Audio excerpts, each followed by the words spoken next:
और छत्तीसगढ़ में डीए और एचआरए की मांग कर रहे शिक्षकों ने अपना आंदोलन खत्म कर दिया है। आज शिक्षकों के एक प्रतिनिधि मंडल ने शिक्षा मंत्री प्रेमसाय सिंह टेकाम से मुलाकात की, जिसके बाद शिक्षकों ने अनिश्चितकालीन हड़ताल खत्म कर काम पर लौटने की जानकारी दी है। शिक्षक संघ का कहना है कि शिक्षा मंत्री ने उनकी मांगों पर गंभीरता से विचार करने का भरोसा दिया है। साथ ही और जल्द ही इस पर कोई फैसला भी आएगा। ये शिक्षा के जो जनप्रतिनिधि थे शिक्षा संघ के, उन्होंने बताया, इस बात की जानकारी दी क्योंकि शिक्षा मंत्री प्रेमसाय सिंह टेकाम से उन लोगों ने मुलाकात की थी और मंत्री ने मांगों पर विचार करने का भरोसा दिया है। तो शिक्षकों की हड़ताल खत्म हो गई है। मंत्री से मुलाकात के बाद काम पर लौटने का ऐलान शिक्षकों ने किया है। डीए और एचआरए की मांग ये शिक्षक कर रहे थे, जिसके बाद अब अनिश्चितकालीन हड़ताल खत्म कर दी गई है। है, वेतन विसंगति है, पदोन्नति है, सारे विषयों पर चर्चा हुई है और साथ ही साथ माननीय शिक्षा मंत्री जी ने डीए और एचआरए सातवें वेतनमान के समकक्ष देने के संकेत दिए हैं और साथ ही साथ उन्होंने कहा है कि बाकी जो अन्य मूल मुद्दे हैं उन पर भी जल्द से जल्द।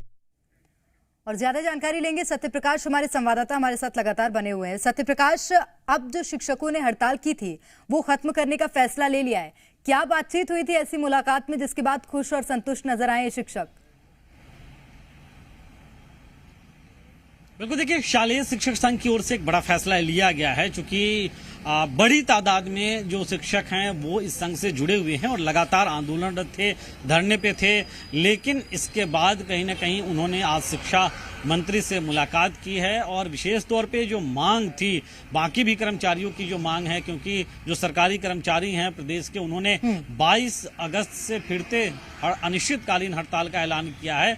और अभी भी अगर हम बताएं तो जो 5 दिनों का हड़ताल हुआ था जो सरकारी कर्मचारियों का, उसमें शिक्षकों की भी एक बड़ी भूमिका थी, लेकिन शालेय शिक्षक संघ अब उससे अलग होता हुआ दिख रहा है। उससे साफ स्थिति स्पष्ट हो रही है कि अब शिक्षक जो है स्कूल की ओर लौट रहे हैं, लौट गए हैं और आगे भी लौट जाएंगे। अब कल परसों से शिक्षकों की लगातार और ज्यादा जो आमद है वो स्कूलों में होने लगेगी। तो कुल मिलाकर अगर हम कहें तो उस वक्त में जब सरकारी कर्मचारी फिर से लामबंद होने के लिए 22 अगस्त से हड़ताल के लिए तैयारी कर रहे हैं, उस वक्त में शिक्षा मंत्री से मुलाकात और शालेय शिक्षक संघ के लोगों से जुड़े हुए जो तमाम शिक्षक हैं उनका वापस स्कूलों की ओर मुड़ना अपने आप में कहा जा सकता है कि सरकार थोड़ा सा इस डैमेज कंट्रोल को करने में जो है वो आगे बढ़ती हुई दिखाई दे रही है। बिल्कुल सफल रही है सरकार डैमेज कंट्रोल करने में, लेकिन ये भी देखना होगा सत्यप्रकाश कि इस बीच पढ़ाई बहुत ज्यादा प्रभावित हुई। इसी के साथ अगर बात करें सरकारी अधिकारियों कर्मचारियों की, क्योंकि उनके साथ ही शिक्षक भी हड़ताल कर रहे थे, अभी अधिकारियों और कर्मचारियों का क्या रुख है हड़ताल को लेकर?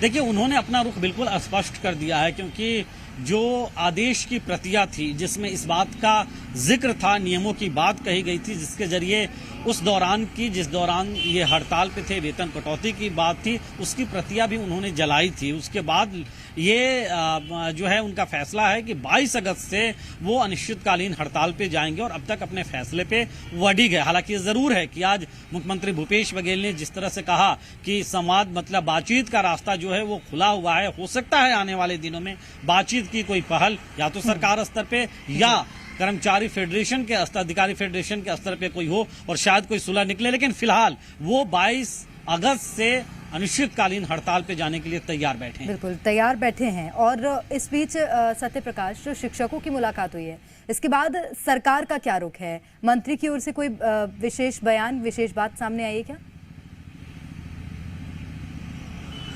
देखिए, प्रेमसाय सिंह टेकाम जो स्कूल शिक्षा मंत्री हैं, उन्होंने आश्वासन दिया है, क्योंकि सरकार के पास अपनी आर्थिक मजबूरियां हो सकती है, लेकिन लगातार जिस तरह की मांग शिक्षकों की है, जिस तरह की मांग सरकारी कर्मचारियों की है, उसके जरिए वो लगातार इस बात को रखने की कोशिश सरकार के सामने कर रहे हैं कि कई राज्य ऐसे हैं जो केंद्र के समान डीए दे रहे हैं या उसके आसपास डीए दे रहे हैं, 7वें वेतनमान के मुताबिक एचआरए दे रहे हैं, तो छत्तीसगढ़ सरकार क्यों नहीं?